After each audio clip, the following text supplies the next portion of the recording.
Prinsipnya adalah jangan karena kita membenci suatu kaum kita berlaku tidak adil. Berusahalah adil untuk Amerika. Coba pahami kenapa Amerika nyerang Iran. Mengapa Amerika turun tangan? Karena ketakutan Amerika bahwa Indonesia akan jatuh ke tangan komunis. Ya. Betul, karena ada pemberontakan di Madiun itu. Betul memang. Betul. Ya, itu betul. Itulah. Tapi apapun itu Pak, apapun tunggu Amerika dulu. perannya besar. Jangan pikir Anda pikir Amerika itu negara yang baik. Jagoan gue daripada lu pasti lah. Gimana? Anda tahu ya. Oke, pada lu tuh terlalu baper Pak. Dari tadi kalau lu komentar gue perhatiin lu terlalu gimana baper. Bapak?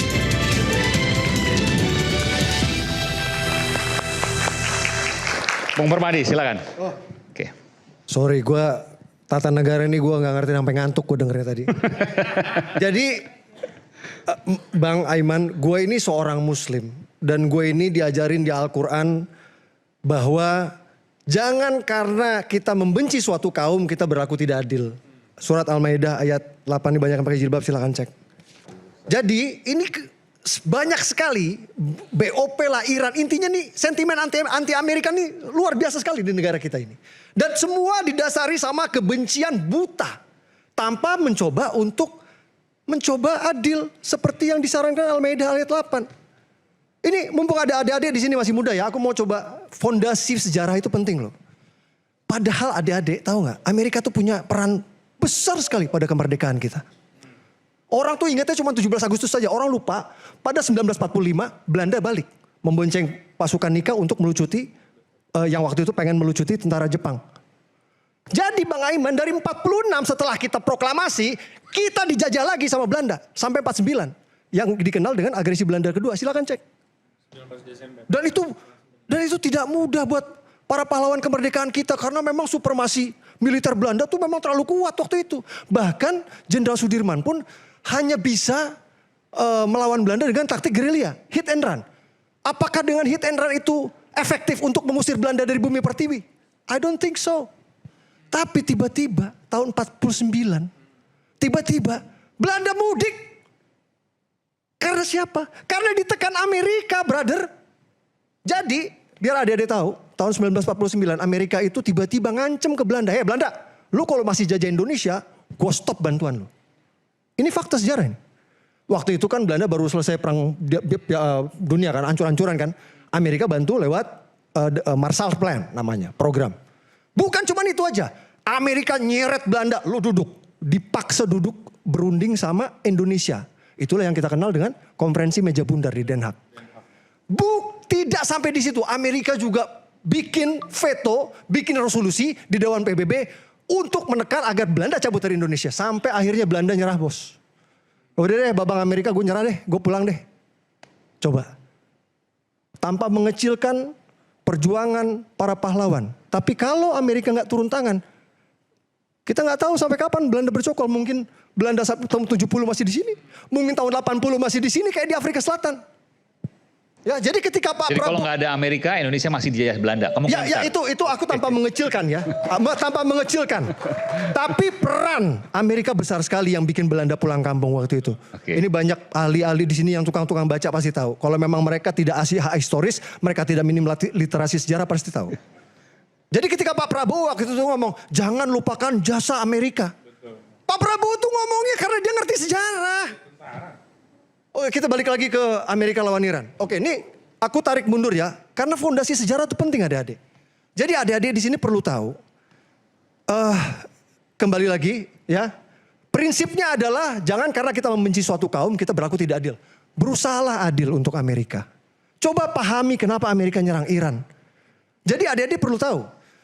Iran ini adalah salah satu donatur terbesar untuk dua kelompok militer di Timur Tengah. Yang satu namanya Hizbullah di Lebanon, yang satu namanya Hamas di Gaza.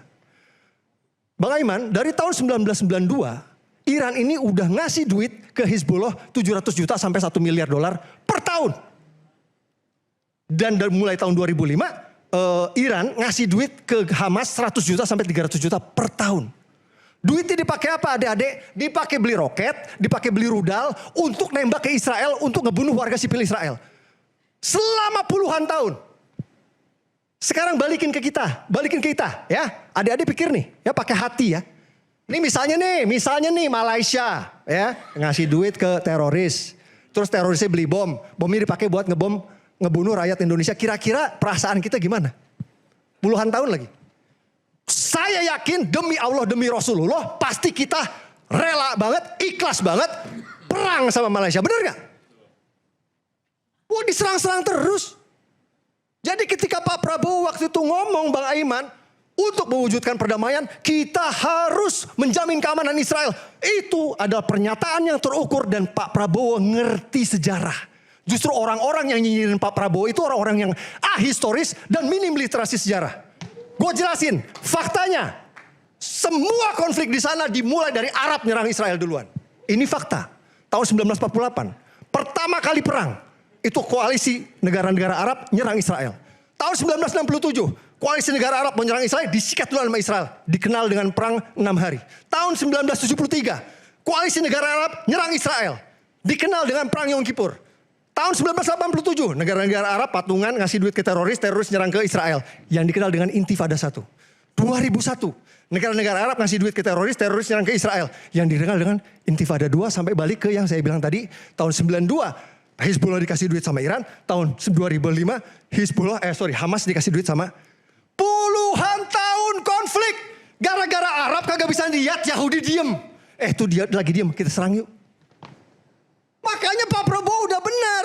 Kalau mau damai, ya jangan nyerang si Israel. Jadi keputusan Pak Prabowo membawa Indonesia ke board office ini sudah benar. Kalau kita lihat dari sisi sejarah. Karena memang board office Trump ini memang niatnya ingin mewujudkan perdamaian. Dengan cara apa? Dengan cara mentiadakan donatur yang memberikan duit ke teroris. Makanya dia nyerang Iran. Itu yang diserang sama Iran bukan rakyatnya loh. Rezimnya loh. Amerika cuma pengen rezim Iran yang suka ngasih duit ke teroris itu diganti. Dengan rezim yang tidak pernah ngasih duit ke teroris. Simple. Tidak ada donatur, tidak ada teroris. Tidak ada teroris, tidak ada perang. Tidak ada perang, damai. Tepuk tangan dong. Jangan si Bang Ferry doang yang ditepuk tanganin sama lu. Bisa saya tanggapin? Dikasih berapa lo sama Bang Ferry?